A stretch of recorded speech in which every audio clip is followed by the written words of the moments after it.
tissue harmonics button. But if I want to keep it on focus, now if I turn it to the left, I'm going to change that focal point to more the near field. Or if I turn it to the right, that little arrow goes further down my field. So there it is moving here.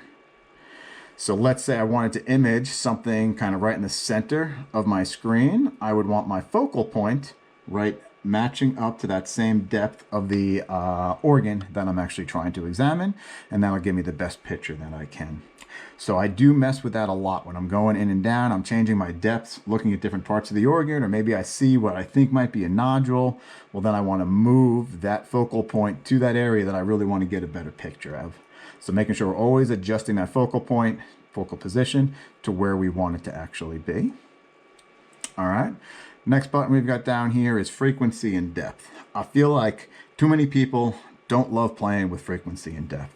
I love messing with my frequency and depth. Frequency and depth is going to change what I'm looking at. I get so much more out of my probe. If I see you sticking ultrasound gel and just gobbing the heck out of the patient because you're not getting a good image, or you're pushing really hard, it's probably because you're not messing and changing your frequency and your depth as we're going along. So on this machine, there are these two knobs right here. I can change my frequency, I can change my depth, which is nice. So frequency, we all know ultrasound is getting measured in megahertz. So up here we are at 8.0 megahertz is our frequency right now. It's a very common, probably between 6 and 8. You can get most of your things done on a canine abdominal ultrasound within that frequency. If you have a curvilinear, a lot of times you can mess around with those frequencies around that range. On the linear probes, a lot of times we can go to a higher frequency. So when I think about frequency, let's think about this for a second now. I'm get stuck with my ugly mug again. Let's see if I can get me in focus here. All right. So we're thinking about frequency and depth. So depth is going to be how far am I trying to penetrate into the patient to actually get that organ that I'm trying to image. So I can change that depth by moving that little knob to the right or to the left, and that will change the depth that I'm focusing my images on. Well, when I think about frequency, I kind of think about frequency like sound waves because that's what we're messing with, right? So if you think about sound waves, I like to think about maybe a car stereo. If I think of a car coming down the street, I don't know, back when I was high school, college, that was really cool. You got this nice little system in your car, bump up that bass really loud. You could hear the bass coming from down the street, right? So you can hear the bass coming, but I don't actually have a good idea of what the song is. All I hear is that dum, dum, dum, dum noise. The reason because of that is it's a very low frequency sound waves. Low frequency sound waves will penetrate really well. So they will go through walls, they'll go through the car walls, they'll go through my house walls so I can hear that kid down the street blasting away that bass. It penetrates really deep. So low frequency, or if I lower my frequency, it's going to penetrate deeper and deeper into tissues. If you remember though, I just said I couldn't tell what the song was with that really low frequency. So if you can imagine, when I'm imaging things, I want to be able to see them. So I like to be able to penetrate to that deeper area of the body, but I also want to know what the heck I'm looking at, right? So with that lower frequency, the trade-off is that a lot of times we're not going to get as good of a resolution at that low frequency. So maybe you've got yourself a huge Great Dane, a Cane Corso, some big old barrel abdomen looking guy, and you need to decrease that frequency to see the entire liver. The liver is a really deep organ. I want to see superficial to deep liver right at the edge of that diaphragm. Well, I might have to lower that frequency to see the entire thing, but I may now miss some really small nodules because I had to lower that frequency so much. So we always try to have the highest frequency as possible to pick up the smallest little nodules or smallest little irregularities as we can. But sometimes if we're not ultrasounding something that's very superficial, then I have to decrease the frequency. So I just have to think in my mind, okay, I'm decreasing the frequency so I can see this, but yeah, maybe I might miss a 1-2 millimeter nodule. But I'm still going to see a big old mass. I'm still going to at least image that area of the body to know if something big is going on. But like I said, the trade-off might be that I'm just going to miss something a little bit smaller.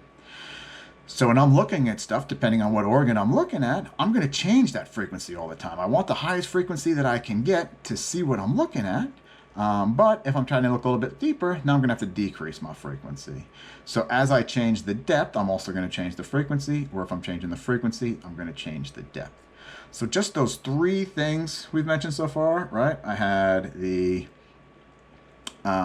playing around with the frequency, we can play around with the depth, we can play around with that focal point. Using those three things will really, really help you clear up your image. So get in the habit of using those three things on your machine all the time.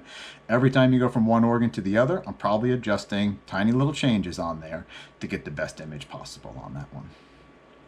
Awesome. All right, what else we got on our machine that I'd really like to talk about here? Time gain compensation, we've got depth, frequency, focal position, transducers. I think about transducers, we mentioned the curvilinear and the linear before. Every ultrasound probe should have one of these on here. So see this little nub right there, or a little button, whatever you want to call it. When I ultrasound, I always like to keep my thumb on that little button right there. That thumb on that little button corresponds. Let's get you back to the screen here. Scoot you down just a little bit. See this M right there from mine, Ray? What that M is signifying is that is the orientation of your probe. So this little button on here corresponds to the left side of my image. Another thing to really get, especially if you're just starting off or if you've been doing this for a while, is consistency. The more consistent you hold your probe and orient the animal and your probe the same way every single time, it's going to be less guesswork that your brain has to put all this kind of 3D spatial stuff together. So I always have my thumb on here. If I'm doing a long axis plane of the animal and kind of getting them in a long axis, I always have my little nubbin on here pointed in the cranial direction. So my thumb is on here, always facing cranial. Then if I'm going over into a transverse view, I always take this to be more medial, and then the outside would be more lateral. So when I'm looking at my image, I always know to the left is cranial, to the right is caudal, and I also know to the left is going to be medial, or to the right is going to be lateral. That kind of takes the guesswork out of it. I don't have to think as hard when I'm looking at my screen. I always know what direction I'm looking at. I always have the patient's head facing towards my ultrasound machine, and then his feet towards the other way. I like to do my imaging all in lateral recumbency. So I'll first do them in right lateral recumbency, and then I'll flip them over in left lateral recumbency. But I always keep the head still facing towards the machine and the tail facing the other way. And that just kind of keeps me always in the same areas that I want to look at. All right, so that's for that. Again, our linear probe, I can change the megahertz to a lot higher. That's going to give me better resolution. My curvilinear, a lot of times I can get a lower frequency on there, but a wider range. So that's going to be better for our dogs. Most cats, I can image the entire thing with my linear probe and sticking it around at 8 to 10 megahertz.